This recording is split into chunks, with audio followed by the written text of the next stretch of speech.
Bon, alors pour bien voir la matière, le mieux c'est peut-être d'aller dans la partie rendu.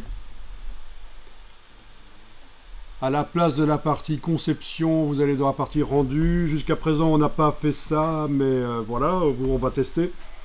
Donc le fichier, c'est bien boîte 01. La qualité ici, je vous conseille de faire en rapide parce que sinon ça va être plus lent.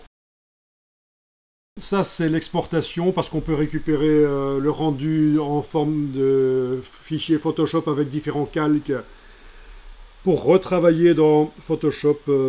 La plupart des films en images de synthèse que vous voyez sont retravaillés dans d'autres logiciels pour corriger les couleurs, la netteté, les éclairages. Et il y a de l'exportation spéciale, donc avec différents canaux. Cliquez sur rendu pour faire le rendu ici dans dimension.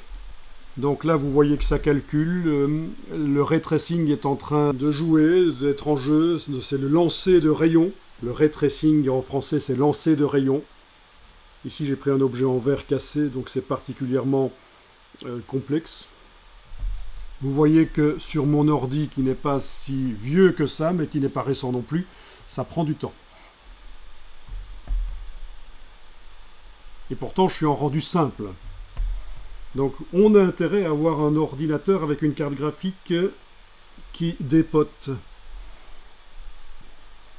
Donc, au niveau de mon ordi, c'est pas un nouveau. C'est pas un mulet non plus. 16 Go de RAM. Voilà. Et deux cartes graphiques Radeon Pro 5500. Voilà. Intel i9 Weaker. Donc, c'est pas récent, mais c'est pas vieux non plus. Mais pour la 3D, il vaut mieux quand même avoir beaucoup mieux que ça si on veut faire beaucoup de 3D. Il ne faut pas improviser l'achat d'un ordinateur, il faut demander l'avis de spécialistes. Il ne faut pas écouter les vendeurs de boîtes. Les vendeurs de boîtes, ce sont les gens dans les hypermarchés qui sont autant spécialisés pour vous conseiller l'achat d'un four, l'achat d'un frigo ou l'achat d'une TV ou d'un ordinateur. Ça, évitez ça, allez chez des vrais spécialistes des ordinateurs, pas chez des vendeurs de boîtes, entre guillemets. Bon, mais vous voyez que c'est déjà mieux comme rendu par rapport à ce qu'on voit quand on est en conception. Voilà. On va juste repasser à la partie conception. Alors, dans la partie conception, vous avez un rendu entre le vrai rendu qu'on vient de faire et l'affichage rapide ici, vous avez ceci. L'aperçu de rendu que vous pouvez enclencher, ça va calculer. Voilà.